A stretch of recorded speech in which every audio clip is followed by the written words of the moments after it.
ngeen jëf mbokku téléspectateur ADL TV tey nag ñu am gan gu rëy gan gu yiis gan goo xamante ni vraiment ñu bari ñu ngi ko doon xaar ñu bàyyi ko mu présenté wu suñu invité du jour monsieur ñu ngi lay bàyyi nga présenté wu ak téléspectateur ADL TV.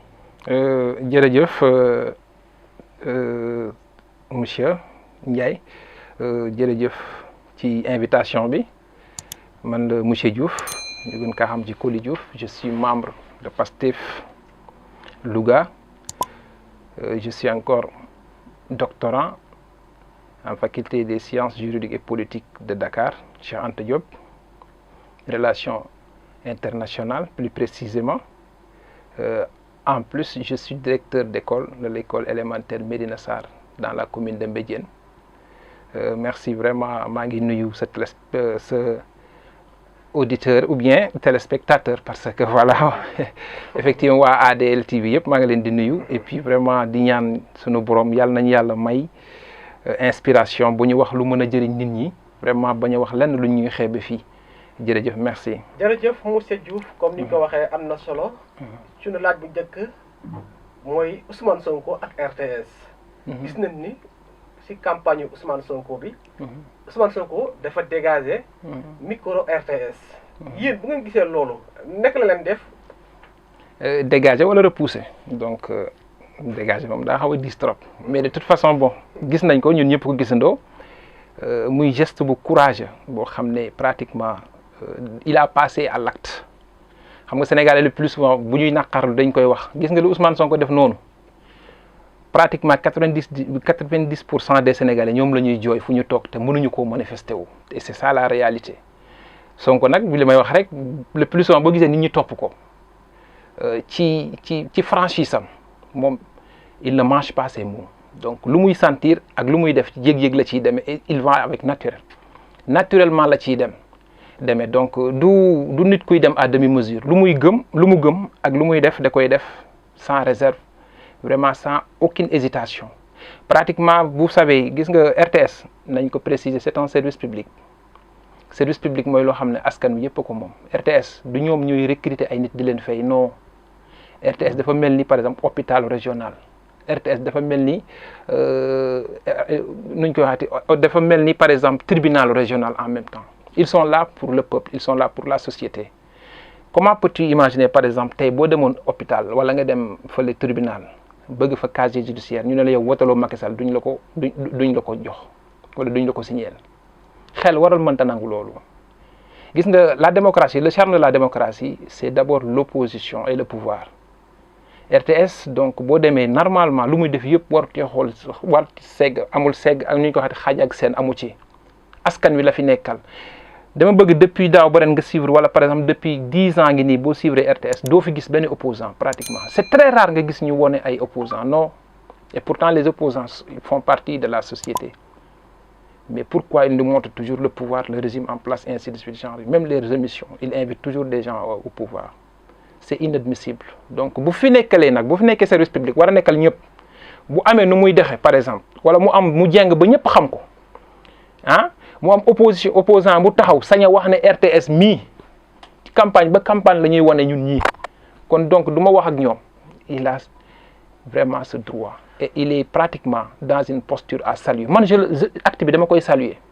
est-ce que woon yàkkamtuwul woon xaar ba jël nguur gi rek après lu muy. non mais Demba gis nga il faut qu'on soit un peu franche avec nous quoi nous-mêmes il faut qu'on cherche vraiment à être naturel avec les gens nit ki gis nga Sénégal lu ñu mën di wax gis nga par exemple suñu maslaagu ëpp moo ñu nar a yóbbee lépp lu fi mën a am suba ak ginnaaw suba quand c'est non il faut dire non quand il est temps de parler il faut parler quand il est temps d'abandonner il faut abandonner quand il est temps de partir il faut partir loolu mooy dëgg wax bu jotee da ngay wax jëf bu jotee da ngay jëf Ousmane Sonko imagine toi c'est un courage à saluer lii nii c'est un courage à saluer gis nga par exemple tous les opposants yëpp buñ doon jëfalanteeg nii ak askan bi kon kenn du am jiixi jaaxa kenn du am sikki sàkka ci kii nii la wala kële na la Ousmane Sonko bu weexee boo ko gisee da ngay xam ne lii weex na du nit kuy jëfe la lay fekk clignoter gauche jëm droite non moom lu mu gëm ci lu muy def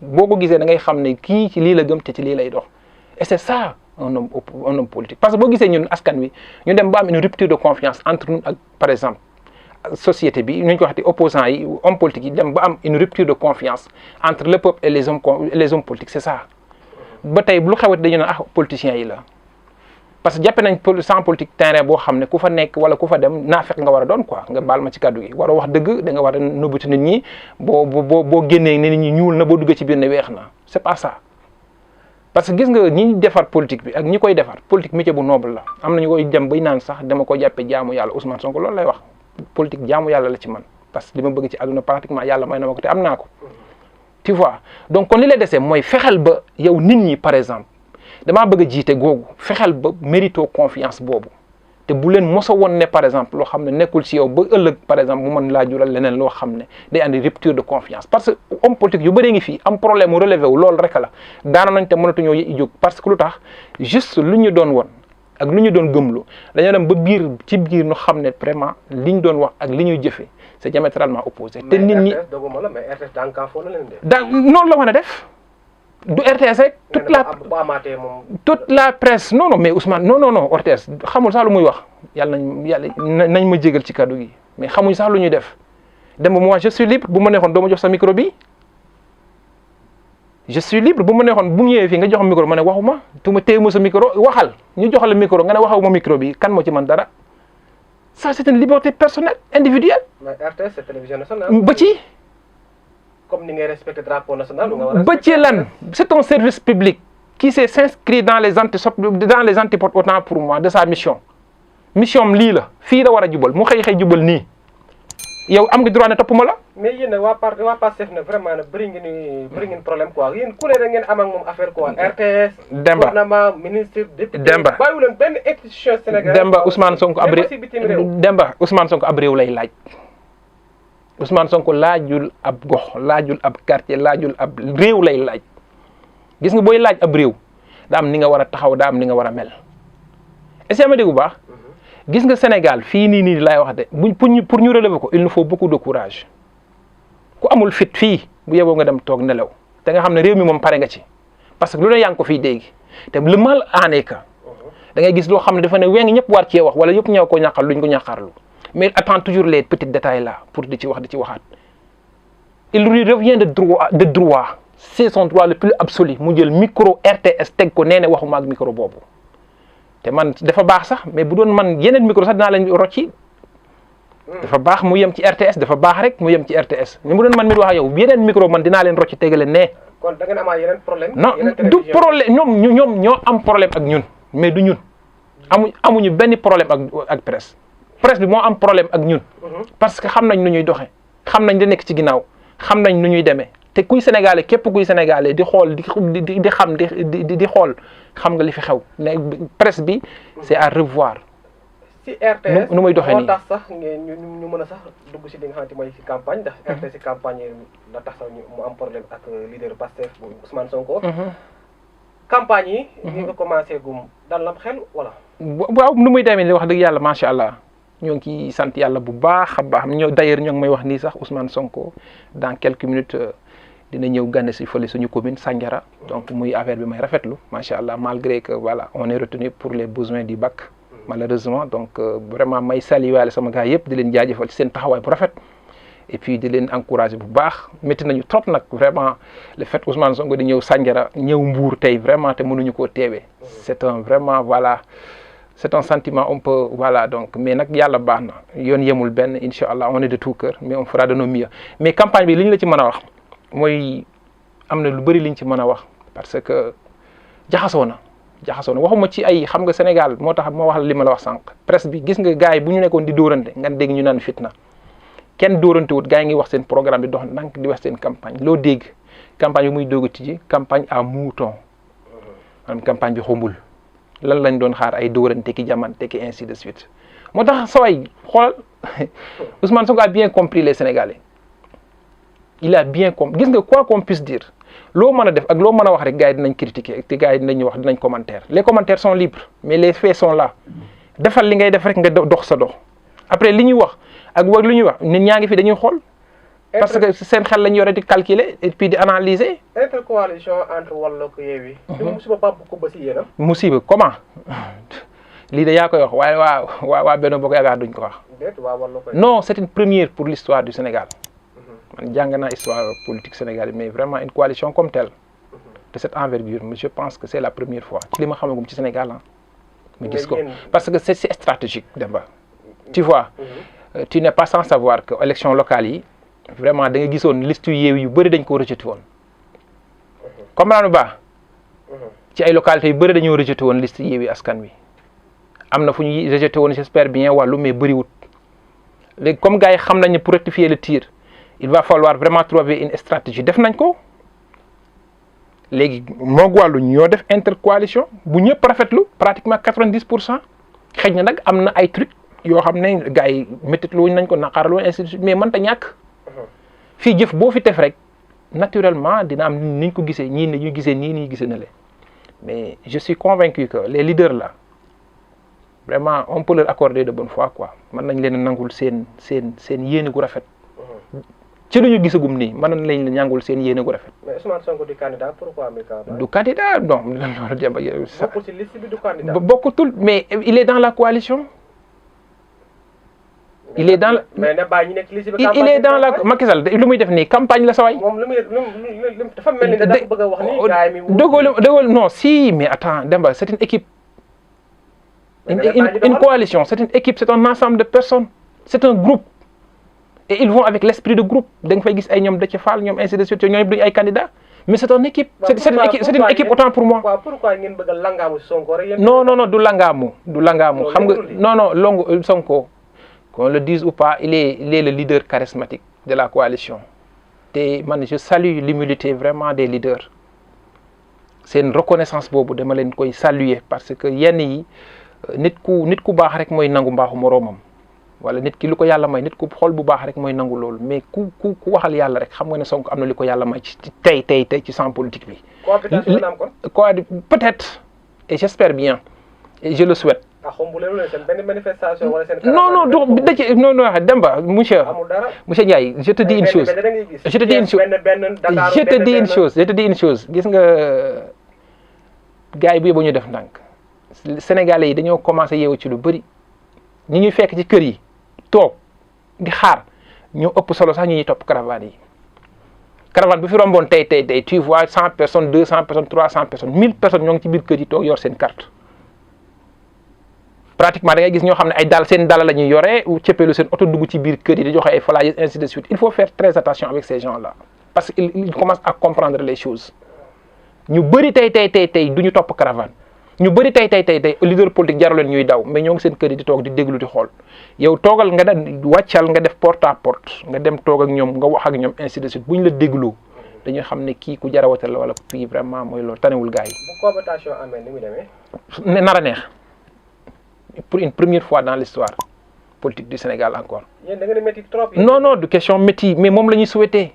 Il faut barrer la route à Macky Sall. Parce que vous faites qu'un suñu institution judiciaire yi lañ yaakaar. Vraiment j'ai dit bu ma dee juriste nag di xas institution judiciaire ça m'a fait mal. Vraiment donc daf may métti moo tax bëgguma ti wax sax lu bëri mais dama lay wax rek li fi am. Mais bu dee conseil constitutionnel bii lañ yaakaar mu rejeté candidature Macky Sall ñoo ngi nax suñu bopp.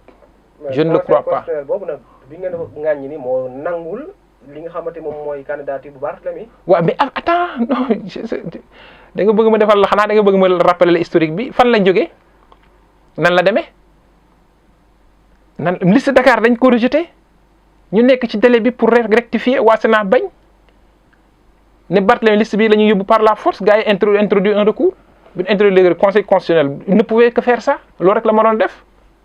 biñ ko nangulee ñu indiwaat ne voilà liste bi gars yi amoon nañ obligation ñu ko waxee amoon nañ droit rectifier nañ la liste est acceptée mais fan nga mos a gisee par exemple ñu ne liste baa ngi nii liste yaa ngi nii ñu ne seen liste nationale voilà comme fii am na erreur ainsi de suite genre yooyu noonu bon dañuy dagg liste yi titulaires yi léegi dañuy yóbbu suppléants yi parce que liste bii la Ousmane Sonko nekk liste bii la Déthié Fall nekk liste bii la Aïda Mbodj nekk ainsi de suite Macky Sall ñooñu lay bañ a bokkal assemblée dañuy nax seen bopp. xeex bi pareegut. yéen a ngi campagne amu leen xaalis amu leen dara ba pare voilà. ñun mosuñu am xaalis mosuñu am xaalis suñu 100 francs yeeg suñu 500 yi la ñuy boole di ci def nu ñu tolloo di demee nu ñu tolloo nag wutuñu oto yu bëri wutuñu par exemple ay sonorisation yu rëy ainsi de suite suñu 500 yi suñu 1000 francs yi moom la ñuy dajale nu mu toll ñu xam ne lii lañ ci mën a def ñu def ko parce que nit ñi xaaruñu ci ñun ay musique yu neex xaaruñu ci ñun ay t-shirt yu rafet xaaruñu ci ñun ay casquette Sénégal dañoo bëgg defal mënuñoo woote une nouvelle forme de la politique ba pare di méngoo gars yi nu ñuy jëfee. mais lekkatu neen naxul bay de. ah lekkatu neen. effectivement lekkatu bay naxul neen mais nopp la mën a doon rek te wax yu nite nopp ju nite moo koy dégg gars yi fu ñu toog la ñuy toog di déglu gars yi di xool am nañ seen i bët gars yi dañuy yónnee ay millions ñu dóor leen un exemple patent ici à Louga. je te dis une chose campagne nu ñu koy waxati campagne kii bi élection locale yi. am na candidat boo xam dañ ko doon bu jëlul paie mooy jël deuxième xaw ma lan ainsi de suite parce que y a des milliards ainsi de suite nu ñu def ak moom c'est ça am na ñoo xam boo leen joxe seen xaalis dañ koy lekk mais gëmuñu li ngay wax gëmuñu la donc parce que li ngay wax convaincre leen et chacun est libre. force spéciale yi. force spéciale yi yéen nag vraiment da ngeen bëri ay troupes propres. ay force spéciale ay Air Force One da ngay gis. xam naa da nga maa bëgg a wax loo quoi. da nga maa bëgg a wax ay force spéciale. yow base bokkoo ci sax. mën na am force spéciale. groupe WhatsApp la bu dee bëgg ngaa dégg comme man ak yow ñu toog fii suñu benn copain ainsi de suite genre yooyu ñu toog bu ñu nee rek ñu tuddee suñu bopp force spéciale c'est ça groupe WhatsApp la. bu fekkente ne nag waa force spéciale yooyu lañ bëgg a jàpp groupe boobu. yàlla xam na kaso yi dinañ fees. ah mais gars yi ñu wax ci force spéciale. yow dama xam nga luy groupe xam nga luy force spéciale. am ngeen loo xam mën naa taalum réew na ne. waaw ay cocktail monotone xaw ma leen ay mono xaw ma leen moom cocktail yooyu ñuy wax noonu loolu lañ fa gis te dama li ñuy wax ni gis nga les forces spéciales là. je te dis une chose hein donc gaa yaa ngi koy fowe nii nag mais c'est très sérieux parce que gis nga lu ñuy wax nit ku lay wut jéem jotu la. voilà mooy Youssou Ndour boobu am na lim ci wax mais Macky Sall lu muy fexe ak lu muy jéem nañ dem rek ñoo ngi koy xaar bu dee force spéciale yi la yaakaar pour jot ci Ousmane Sonko wala ay terrorisme la yaakaar pour jot ci Ousmane Sonko wala ay terrorisme bu bëggee jàpp Ousmane Sonko ci lu leer la koy jàpp waaye du ay caaxaan yi te man gisuma lu war a mën a tax ñu permettre ne Macky Sall par la force war a jàpp Ousmane Sonko man loolu sama bopp laa mën a comprendre ba ci ban réew lañ nekk ñun ñëpp kenn ku ne jàpp sa bopp ne Macky Sall dafa war a jàpp Ousmane Sonko. waa anim Pape Mamadou Seck. Pape Mamadou Seck laaj naa la ko. yow mi bokk ak moom parti. waaye déglu Pape ba tey fi may wax ak yow nii Pape man Mamadou Seck kenn mënu koo jot ñii ngi naan dee na ñi ngi naan deewut. deewul kay. non effectivement ñun dañ ci xamuñu ci dara. mais yéen a ko nàbbu yéen a ko làq. ñun ñii kon de am nañ doole. saa force xam nga pavillon spécial. Pape Mamadou Seck pavillon spécial la nekk ñi mu nekkaloon prison nee nañ moom bu bëggoon a dem toilette sax ñun ñoo koy yëkkati yóbbu ko. kon lu ko génnee foofu. tout récemment dégg naa Pape Alé Niang di ci def ay témoignages déglu naa ko Pape Alé Niang yaa may dégg baax. kooku nan la mën a rëccee jël ab si di dagg ay buntu te policier mën na koo yëg infirmier mën na koo yëg keneen nu ñu koy wax docteur mën na koo yëg keneen mën na koo yëg ba mu rëccee noonu ba daw ba dem yoonam génn hôpital ba dem yoonam dama daa am loo xam gis nga wax bu dofee. ay nopp yu nit ñoo koy dégg am na wax yoo xam ne wax dëgg yàlla mënta dugg ci xel nañ bay caaxaan yi gis nga réew du caaxaan duñ la dénk lu toll ne état ngay jàpp ay nit di leen terroriser ay dugg na fii ay rebelle yaa ngi fii terroriste yaa ngi fii ay force spéciale yaa ngi fii Sénégal bu amoon benn rebelle laa wax bu fi rëcc nii di dox ci mbedd mi tey doo nekk fii def émission. ana Amidia.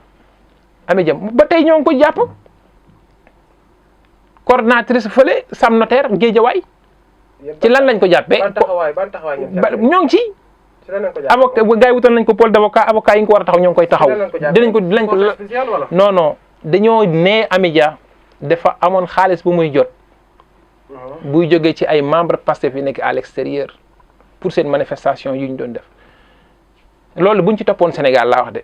tey kenn du fi fanaan parce que amul kenn ku ñun ci ñun par exemple ku amul mbokk mi nekk extérieur di la yónnee xaalis.